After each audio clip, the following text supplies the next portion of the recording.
Hey guys, it's Mitch. How's it going? We're coming back around again to wrap up the Extreme Sacrifice event, and with it, the Extreme Universe, because after this, Rob Liefeld retired to never again produce a substandard comic book. Wouldn't that be crazy? No, just kidding. There would be plenty of substandard comic books to come. But for now, we're going to take a look at Extreme Sacrifice number 2. So just before we get into it, if you enjoyed the channel, if you feel like you might want to help out a little bit, go over and check out my Patreon. Links are in the description, gives you early access to everything I do, helps out the channel, and helps to buy new comics. So yeah, this is the Extreme Sacrifice event. This is the annual event that Rob feels he has to put out every year until the next year, because who gives a shit about Extreme Destroyer?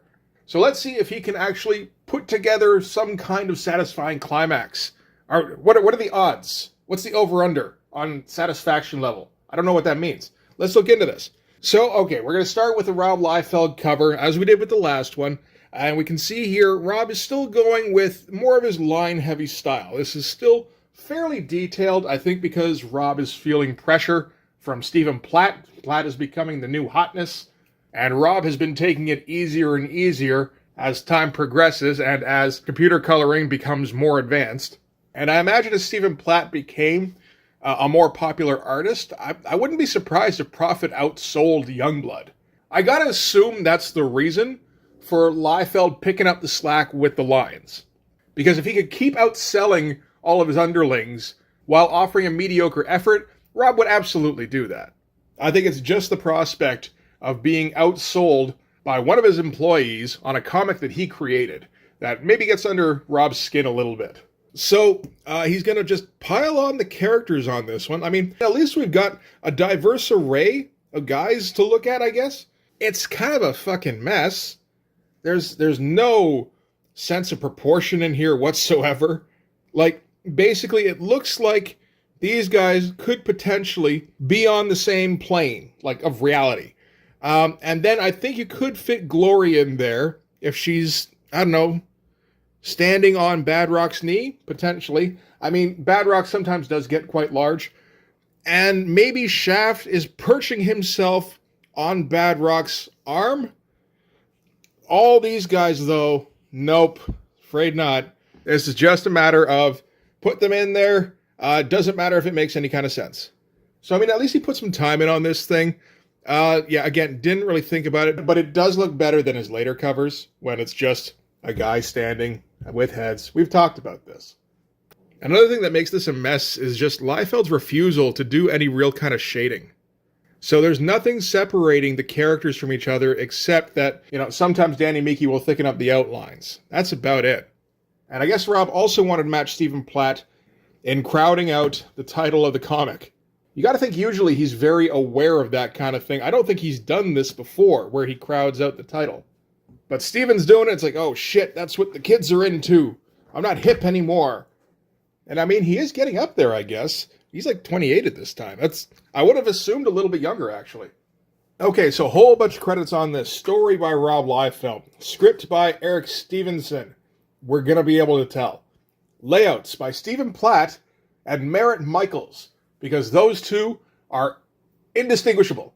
Pencilers, Rob Liefeld, Pat Lee, Stephen Platt, Cedric Nacone, Carl Alstater, and Todd Knock. I can tell a few of those. And then inkers, Danny Miki, only on Rob pages, I'm pretty sure, Jonathan Sabal, and Norm Rapmond. So what has been going on in the Extreme Sacrifice event? Okay, so Chapel became the Lord of Hell, became a big old skull-faced demon, kicked the devil out of hell. Devil has decided he's going to build a super team to go and take back hell. And that team turned out to be Youngblood. For real, all this happened. And we were approaching the Extreme Sacrifice event, so all the forces started to converge. There was the Brotherhood of the Night, which is Major X and Link and Roman. I gotta say Namor backwards to remember what his name is. And they're gathering super dudes to come and help them in the fight. Meanwhile, Chapel sent Crypt, his agent, around to go and incapacitate or kill as many super dudes who would be going up against them as possible before the fight happens. So he went around, first thing he did was he killed Supreme, which is an impressive start. Then he went and killed most of Brigade, and we all applauded. And then he went to go and kill Prophet. He did kill Kirby, So that was something, but Prophet killed him instead, after discovering that Crypt was in fact a cloned version of himself.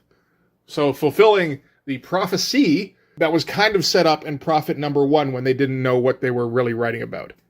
Also, there's shit happening with the New Men, which is a comic book, we promise.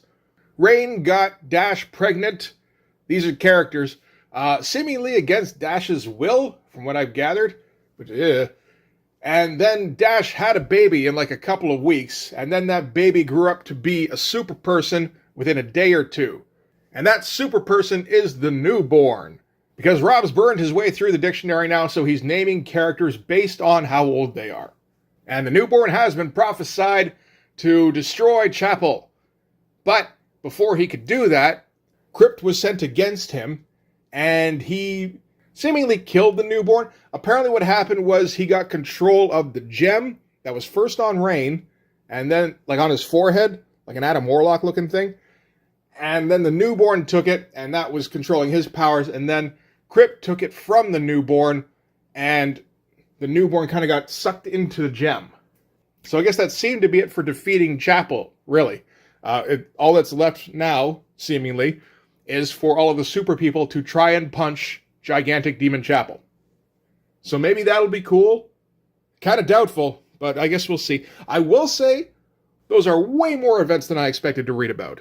It wasn't done particularly well, and this whole thing probably should have been stretched out over like a year or something. But the last time we had a summer event, it was just the supervillain took a tour of all the different books, and they all took turns punching each other. Until at the end, the villain was punched last, and so lost. That actually took me a minute to get through. And we're going to start off in the ruins of the Youngblood headquarters, because at the end of one of the issues I was reading, not Prophet, New Men? Maybe New Men. I think it maybe was New Men. It doesn't really matter. Most of the Extreme Universe got teleported to Youngblood HQ, and then Crypt attacked Youngblood HQ and kind of leveled the place. That was when Prophet showed up, and there was this epic battle that apparently took 7 days and nights. I missed that part, though, because that was just embedded in a wall of text, and I'm just not going to read those sometimes. So, amongsteth the ruins, Rain wakes up to the sound of his kind of son, the newborn, calling his name. So we're going to have a bit of a fun game trying to figure out here which breakdowns are from Stephen Platt and which are from Merritt Michaels. I'm sure we'll have a lot of trouble telling the difference. I think this may be Stephen Platt by the fact that you can kind of see where everybody is. They're all like separated by pieces of rock, or separated geographically. It's kind of a cleverly laid out panel, actually. And would be kind of difficult to pull off, I think. All right, so. Yeah, we're definitely in Platt territory. You can tell by the size of that jaw. So while he kind of gets up and wanders around, listening to the newborn play Hot or Cold, we're going to flip to the Order of the Night, who are battling with Chapel, which I guess was always kind of going to be the deal. So yeah, we've got Troll, let's see, Bravo down here, Link somewhere. They got his, I can see his name tag, but where is that him down here? No, that's Prophet. Where the fuck is Link? Oh, there's Link. Okay. Glory, Warwolf, and Roman. And also, just for good measure, a helicopter busting in with a minigun and shooting up a giant chapel here. So yeah, this is definitely a Stephen Platt piece, at least in terms of breakdowns. I don't think he's putting on much finish on this. I mean, for one thing, the foreshortening on this hand is pretty god-awful. I gotta think he would have come up with something a little better. Also, no veins whatsoever, really. No texture on any of the muscles here. Like a little bit here and there, but not like how you would expect for this kind of image. Also, I gotta think that Rob at this point is really trying to crack the whip at least a little bit. He's probably trying to do it really nicely, while still giving him way too much money to produce work way too slowly. But yeah, the end result you get is a less textured than usual giant chapel. I do like the stuff that's going on in the horns here, though. I kind of want to steal that if I can remember. I bet you I can't. And yeah, all the rock getting thrust up into the air here, as well as everybody's hair. It's all getting propelled from below. It's like, yes, this is an intense panel, but that doesn't mean we can't increase the intensity. Yeah, that's some pretty wild shit. So we're going to have to waste a little time here, not to put too fine a point on it. And that's why we brought Eric Stevenson along. We're going to get a whole bunch of exposition here with Prophet talking to Link. And then having narration boxes where he tells us about how he's talking to Link. Link keeps saying that everything is going according to plan. Prophet says, I don't know that that's true. And then they kind of go round and round again. The one called Link, he is adamant that we will ultimately seize the day. Over and over, he tells me of how everything has gone according to plan. He's telling you that over and over again because Eric Stevenson is doing the scripting. Continually reminding me that Chapel's Herald of Destruction crypt was felled by my own hand. I think he knows, and I think you're just wasting time, Eric Stevenson. And that against all odds, the gathering of the Order of the Night was successful beyond all expectations. He's recapping every fucking thing. I think we already did that a couple of times. We did that here. We would have done that over here. Stephen Platt's drawn cool pages, and Eric Stevenson can't think of what to do other than to regurgitate backstory at us. So the only thing that's kind of fucking with Link is the fact that the newborn seems to be dead, which is a bit of a problem since he's the one who ultimately is supposed to kill Chapel. Some reasonably cool shots going on. It would be nice to see Platt get, a bit more detail in here, but obviously I don't think he has the time. I'm not sure who this is, who gets, just disintegrated by Chapel here. Not to see at the end if anybody died. I don't think they did, though. And nice little montage piece here with our big shot of Prophet, our giant head, and the gathering and the newborn. All good stuff. It's just a shame that that's what it inspired, was for Eric Stevenson just start running at the mouth. So behind Link and Prophet comes Graves. Graves, of course, is the devil, and he's telling all the superheroes to buck up. We're not cooked just yet. It's devil time, y'all. And he transforms into gigantic, red-skinned, horned, cloven-hoofed devil guy. Which means that it's time for Chapel and the devil to start talking shit to each other. For the next 8 pages, I think. Chapel starts by going, so, the wolf at last steps free of his woolen cloak and gazes once more into the gaping maw of defeat. And we all groan because we all know what we're in for. I do like our big, hero shot of the devil preparing to get into action here. This is definitely still Platt. I'm not as sure about this one, unless he went very basic with the pencils when he got down here. Maybe he did. Because this still looks a bit like a Platt figure, but these faces look terrible. And then we get a big old shot of the devil and Chapel. Just kind of talking shit. Devil's like, mock me if you must, fiend. Devil's calling somebody else a fiend, man. That's crazy. Your words are hollow at best. You are right about one thing, though. There will most definitely be a defeat here this day, but its blood-stained badge will not be worn by me. So Devil hit him with, no you are, but what am I?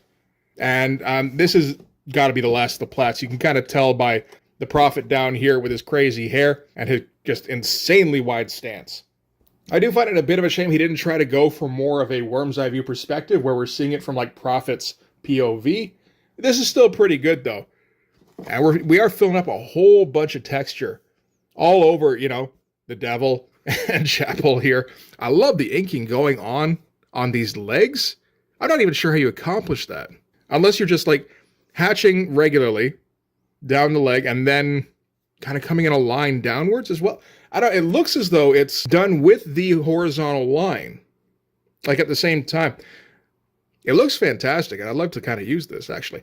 Particularly since I'm stuck a little bit on how to draw cricket legs. So this is a good reference for me. And, I think we're done with Stephen Platt. Chapel goes, ha ha ha, you are so funny, dog. I am the one who will be the victor. I'm so tough, I'm so tough, I'm so tough, I'm so tough, I'm so tough. Devil goes, nuh-uh, now we must fight. And Chapel powers up and blasts the devil, and all the heroes go, uh-oh, the devil's on the ropes. And that is some of the most Merit-looking shit I've ever seen. This looks like 1992 Merit. This is fucking terrible. Dude hasn't gotten work with Rob in like 2 years. He finally gets a couple of pages, and he half-asses them. Way to go. Meanwhile, the Youngblood guys are all starting to wake up and realize, oh shit, there's a big old fight happening that we're not a part of. And then Sentinel appears. Apparently, he wasn't in the HQ when it got destroyed. I believe there was some kind of fight between him and Youngblood Brass where they let him go, that kind of thing. Now he's been made aware that Youngblood HQ is under attack, so he's come to respond and shit. That's the whole point of this page. It's fine. It is still merit. You can tell by how shitty this head is. But the rest of it looks okay, I would say. I think there must be a decent inker on this. We're not going to be able to tell who's inking what in this. I don't even know why I was going to check. And now we're going to cut back to Rain. These look more like some Platt proportions. Maybe, if he's really, like, not paying attention to page layout. But now he's found the Adam Warlock forehead gem that was talking to him saying, hey, I'm the newborn. So now he's got to put that shit on and make an extreme sacrifice. And the sacrifice is that Rob will no longer mention that he created Deadpool. It's a tough one. I mean, how else will we know? But we're talking the end of the world here, so we got to cough up. We all got to pitch in, and Rob's doing his part, god damn it. Anyway, Rain puts the jewel thing on his forehead and turns into the newborn, which I didn't realize until somewhere down around here, because you can't tell what the fuck is going on. You get down here and he says, yeah, no, Rain sacrificed himself and now I'm back and I can go and do my job of taking down, not the devil. I'm not going to take down the devil. I'm going to take down the other one. And then he goes and zooms off. And hey, look at that. We got a Liefeld page as Sentinel flies in. He's a little late to the party. And his primary concern is like, how come nobody called me when, like, the HQ blew up? And Shaft is like, why does it matter? You would not have been able to do anything. And Sentinel is still hung up on it. He's like, but, you know, what? Like, dude, I was totally ready to go postal on the devil. We're not fighting. We're on the side of the devil. Oh, man. And then what looks like a big old portal opens up here. And it's Supreme. I was pretty sure he was dead. And Rob's going to go double page splash because he figures this is awesome. And, of course, it'll get him $25K on the market. The pose is fine enough. Of course, Rob just can't fill the detail. There's no lines in this. I guess the best he could do is put a bunch more folds in the cloak. That looks okay. It's only a little vaginal. But, yeah, Supreme has come back. And he's got dark hair, so I guess he's younger now. And yeah, and all of this exposition is completely unnecessary. He's going to give us the background of Supreme. Oh, this is the middle of the book, too, so this could be your poster if you want. Not the big shot of Chapel and the Devil squaring off. I mean, that's where it was in the book. I don't think you can do a whole lot about that.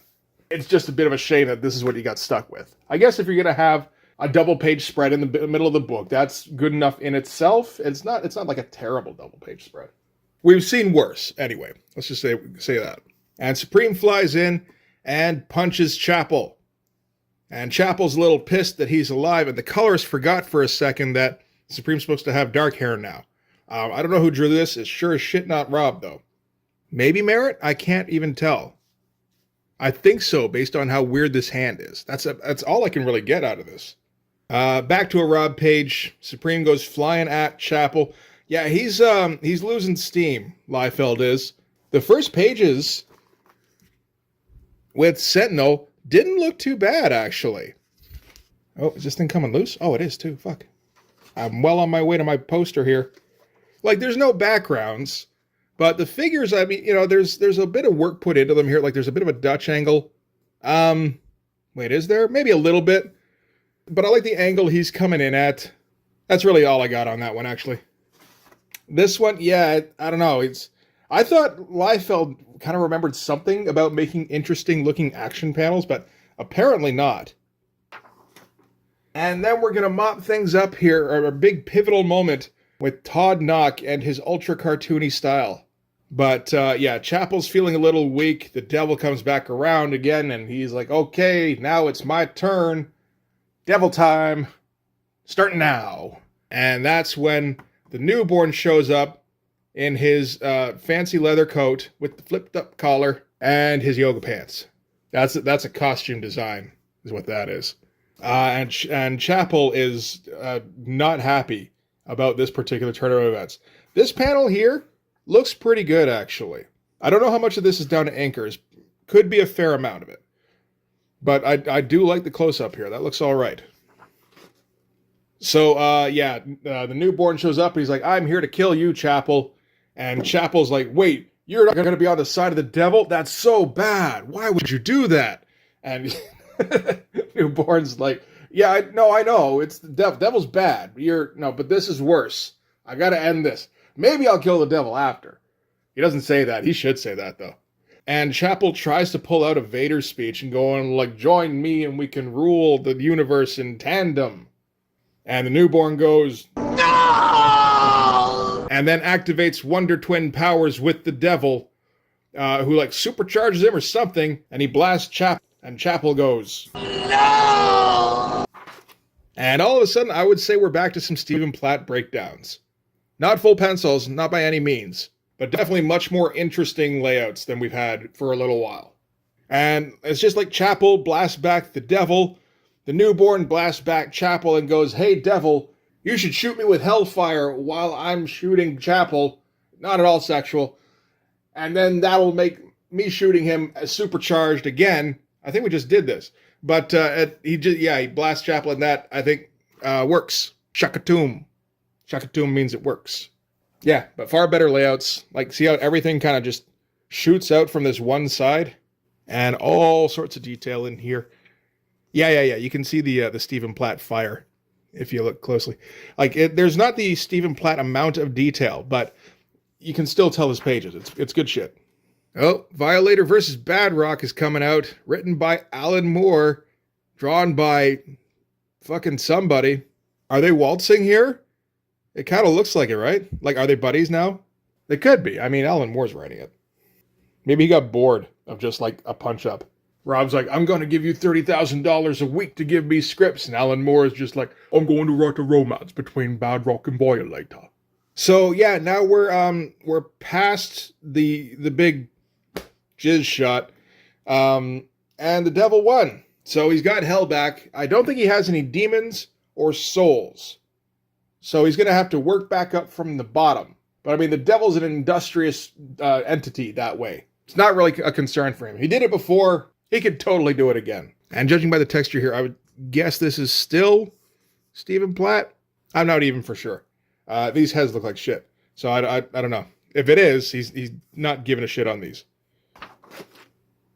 And then we're going to get our Lord of the Rings endings as we get an epilogue for every single character. So Supreme was all of a sudden younger and fell back down to earth to be continued in Supreme number 24, which will be awkward because Supreme number 25 had original recipe Supreme. So they got to try to shoehorn that in somehow. Epilogue 2, Prophet, drawn by Platt. Looks fucking great. He's still looking for answers about his soul, maybe.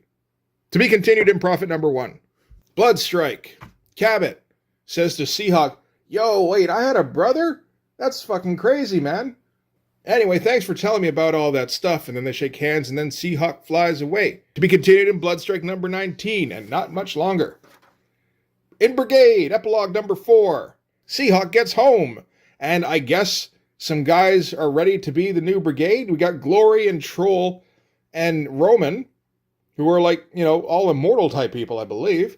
And Nightsaber. He's the non-immortal one, and he's going to go back and hang out with the probably not defunct Youngblood. But yeah, all these like immortal and superhero guys appear like they're going to be the new Brigade, and they're going to team up with Seahawk. And I think Seahawk's the leader. I don't know. I think Marv Wolfman writes it after this, but I still don't think it's worth reading. Epilogue 5, The New Men. Something, we gotta move. Our house in the suburbs has been discovered. Everybody pack up. I'll call the U-Haul. And then Epilogue 6, Youngblood, The Afterthought, which looks mostly like Rob drew it. There's some weird expressions going on here that I don't think I've seen him draw before. Like, that looks like almost like a natural looking smile. That's fucking crazy. If I had to guess, I would say that was maybe like laid out by Jim Lee. So in the aftermath of finding out that Graves was in fact actually Satan, word coming down from up top is that a whole bunch of stuff is going to get decommissioned, which we talked about in something. I just can't remember what it was. Oh, that was Bloodpool. That was it.